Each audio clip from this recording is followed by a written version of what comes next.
Well, Snell, yeah. What's up, everybody, and welcome to the Tuesday here on Dodgers Latest. I'm Jim Rodriguez. Always hit me up right there on Instagram and on X at JRodShow. And of course, man, the postseason has been great for the Dodgers as they take a 1-0 lead in the National League Championship Series.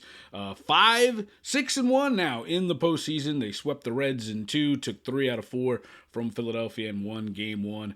I tell you what, has your heart stopped beating yet after that wild one in Milwaukee? 2-1, but it sure seemed like a Pier 6 brawl as the Dodgers jump on Milwaukee and take first blood and win Game 1. And of course, you have been watching, you have been commenting. We love it. Thanks for being part of the community. Hit us up, like, subscribe, share, hit those thumbs up buttons. Let us know what you're thinking. We're going to read all your comments. We read them all, we respond, we like them, and of course, we'll put them out here on the air as we get closer. Day off tomorrow, so tomorrow's a good day to get some comments. But let's break down what went down in Game 1 in Milwaukee. Yeah, Dodgers win Game 1 behind one of the greatest postseason performances in Dodger history. I mean, I know sometimes we get too excited. We live in the now. We don't forget the past. But let's just break down Blake Snell's 8 scoreless innings, 1 hit, 10 strikeouts. They said something in the broadcast that was amazing. He pitched out of the stretch 5 pitches, not 5 batters. He threw 5 pitches out of the stretch. He faced the minimum 24 batters. He gave up 1 hit, picked that guy off at first base, and that was it. The rest of the way, 8 scoreless innings, just completely dominant. They talk about soft contact. I mean, the Brewers had no chance in this game. Snell becomes only the second player in Major League history to face the minimum 24 batters over 8 innings in a postseason game. The other one was Don Larson, who threw a perfect game, so Blake didn't get a chance to go out to the 9th. And Blake Snell extends his own record. It's his 5th postseason game where he's got 9 or more strikeouts and gives up 2 or less hits. And last night, 10 Ks, 1 walk. I mean, just absolutely phenomenal with that little soap bubble changeup. Had the Brewers completely just didn't know where they were going. And for Snell, his postseason dominance continues. 3-0 in this postseason, beating the Reds, the Phillies, and the Brewers. 0.86 ERA. That's 21 innings, 6 hits, 2 earned runs, 28 strikeouts. Just amazing. Only 5 walks. And just absolutely has started the Dodgers off on the right foot by winning Game 1. Just completely dominated. And again, when I say this could be the greatest postseason game or one of the greatest postseason games ever pitched by a Dodger, I mean, let's break it down. I think the only 2 starts that were better than Blake Snell's outing last night belong to Sandy Koufax. I think he had a 4-hit shutout, 10 strikeouts, and 1 walk in Game 5 of the 65 World Series. And then, probably the greatest postseason game ever pitched by a Dodger was also Sandy in the same 65 World Series. He pitched a 3-hit shutout in Game 7 with 10 strikeouts and 3 walks. So I think you got Sandy's 3-hitter with 10 Ks in Game 7, Sandy's 4-hitter with 10 Ks in Game 5, both of those World Series. And then, of course, Blake Snell last night, 8 innings, 1 hit, 10 strikeouts, and completely, totally in control from the first pitch to the last pitch, man. And boy, the Dodgers have really found themselves. This is the guy, I think when the Dodgers signed Blake Snell, we have seen his what he could do with the Rays and the Padres threw a no-hitter as the Giants. Just seemed like nobody would give him a chance to actually pitch more than 5-6 innings. And, we saw Kevin Cash take out Blake Snell in the game. The Dodgers beat him in the World Series and eventually won the World Series or beat the Rays in the World Series. Blake Snell has, I think, arrived as a big game pitcher. No more pussyfooting around. No more babying after 5 or 6 innings. The man is legit. He has shown it. Good for Snellzilla and good for the Dodgers, who have a 1-0 lead in this best-of-7 series. All right, well, let's talk about the elephant in the room. 4th inning, and as usual, Teoscar Hernandez finds himself in the middle of a mess, right? Bases loaded, no score, 1 out. Teoscar's at third. Max Muncy hits a ball deep to center. And then all hell breaks loose, right? Sal Frelick looks like he catches the ball, goes off his glove, hits the wall, and then after the ball hits the wall, Frelick catches it. And I think that's what created a lot of confusion. A lot of people thought, they're calling it a catch. They never called it a catch. Ball was in play. Problem was Teoscar didn't know what to do. Despite being told by third base coach Dino Ebel to go, he came back, tagged up again, which he didn't have to do, and then tried to score, and then they got Teoscar out at home because it became a force play. Now, the thing about what's frustrating to me, and it's easy for me sitting in my living room watching this, is the Dodgers have sort of seen this before. It happened in New York over at Citi Field where there was a runner at third. The Dodgers were trying to tag up. The outfielder dropped the ball, right? And then the person didn't tag, and they got him as a forced. Here's the rule, guys. If you're trying to tag up, the outfielder doesn't have to catch the ball. The minute he makes contact with the ball, you can go if you're tagging up. And in Teoscar's case, so the minute that Frelick catches the ball or the ball pops out of his glove, Teoscar's got to go. He's got to go if he's tagging up. And then when the ball hits the wall, well, now the ball's in play.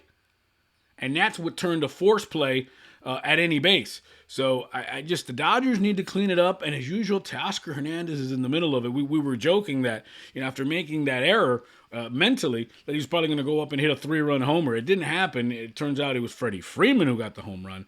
But man, oh man, Teoscar, if anything, he's consistent, right?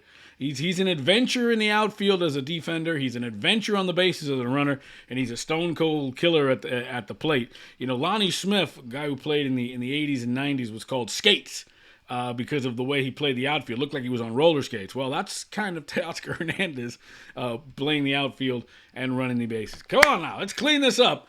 Dodgers got away with a break, and for Max Muncy, he's like, is that like the weirdest, most terrible double play I've ever hit to in my life?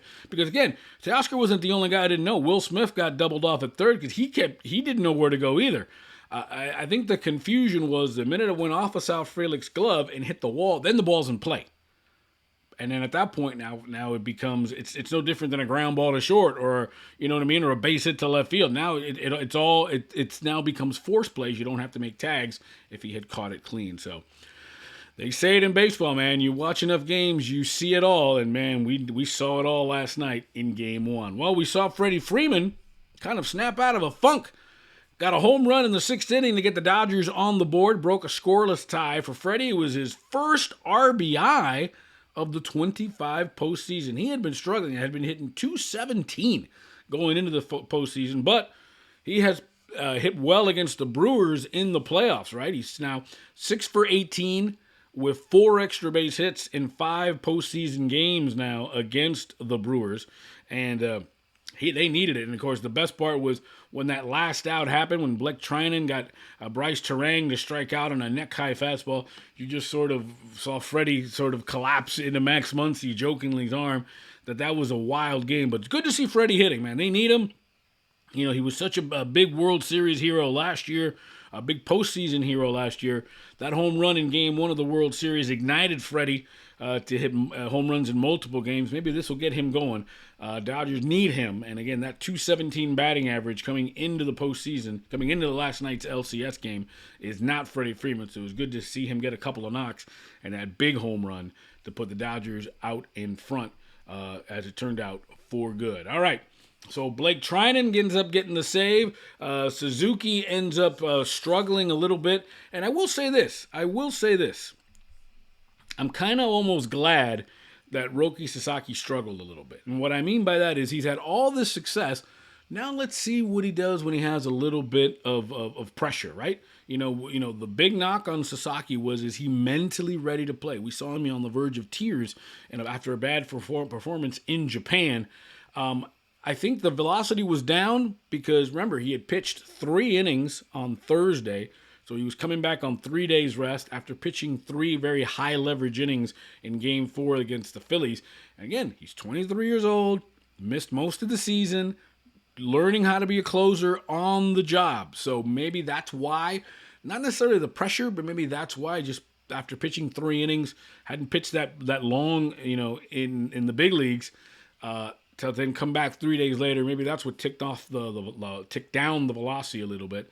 And then, of course, Blake Trinan coming in, getting Bryce Terang to strike out. Good for Blake Trinan, who is one of the, he's one of the good guys in the game, and he's been through a lot. Was so clutch for the Dodgers last year coming out of the pen. Has struggled this year like a lot of those bullpen guys. So for him to come in, made it interesting. Ended up loading the bases. Almost hit Terang, by the way, and that would have tied the game. But he ends up striking him out, and the Dodgers get out of there with a Game 1 win, 2-1. All right, so let's talk about tonight. It's Game 2. It's Yamamoto against Freddie Peralta, and it's the ace for both teams. And Yamamoto, he struggled in Game 3 against the Phillies. 4 innings, 3 earned, 6 hits. It was the first time since August 18th that he didn't go at least 5 innings. And the 3 runs that he gave up in the 4th inning of Game 3 was as many runs as he had given up in his last 43 innings. So he had been absolutely dominant. It finally came to an end against the Phillies. Let's see how he bounces back. He struggled against the Brewers in his only start. It was against Peralta. It was July the 7th in Milwaukee. Didn't get out of the first inning. It was probably his worst start in the big leagues. So we'll see how much of that carries over in terms of the Brewers' success and in terms of Yamamoto struggling. And for Milwaukee, it's their ace. It's Freddie Peralta. 2-0 against the Dodgers this year. ERA at 3.27. He was the winning pitcher in that Yamamoto game in Milwaukee, and then he came back 12 days later, beat the Dodgers at Dodger Stadium. 5 earned, 4 runs, 3 walks. Hasn't pitched exceptionally well in the playoffs. 1-1 ERA of 4.66 this year against the Cubs. Hasn't gotten past the 6th inning, and it'll be interesting to see how that works, especially with the Brewers using so many pitchers yesterday in a bullpen game. They're going to need some length from Freddie Peralta, so interesting to see how this is going to shape up. Peralta, one of the old guards from Milwaukee, he was on the 2018 Brewers as a young buck that played the Dodgers in the NLCS, so he has seen some days, and he has been their ace, has been their all-star, probably going to get some Cy Young votes, probably 4th, I would guess, behind Skeens, Sanchez, Yamamoto, and then Freddie Peralta. I mean, he did have a great season for Milwaukee. Team did have the best record in baseball. So curious to see how this thing plays out. I think if you're a Dodger fan, well, you almost want to see Yamamoto go 7, have a big lead, maybe bring in a Kershaw to shut down the door so you don't have to dip into that bullpen again. Maybe bring in an Emmett Sheehan. Wouldn't surprise me, though. I'm not saying it's going to happen. Maybe we see a little of Ohtani tonight. Maybe Ohtani comes in and closes. I don't think we'll see Sasaki at all. I think Vesia will probably be the closer. Could we see Ohtani tonight? That would still leave you Glasnow Game 3 and either Sheehan and or Kershaw for Game 4. Interesting. Remember, there's no days off between 3, 4, and 5 at Dodger Stadium, so it'll be a curious situation what the Dodgers do. That's what you got to love about postseason baseball. Dodgers only show in town tonight. Mariners are up 2-0 over the Blue Jays. They're going back to Seattle. They'll open up play tomorrow as the Dodgers will travel back to L.A. and play the Brewers. Game 3 will be at Dodger Stadium on Wednesday, and that's going to be an afternoon game. It's going to be about 3 o'clock local time in L.A., and we know Tyler Glasnow will most likely be on the mound for the Dodgers in that game. All right, get ready to go. It's Game 2. Dodgers and the Brewers. Can the Dodgers take a 2-0 lead? We'll talk all about it. Remember to hit me up right there on Instagram and on X at JRod Show. And, of course, you can always find us here on Dodgers Latest on YouTube. I'm Jim Rodriguez. Love this time of the year because it's always time for Dodger baseball.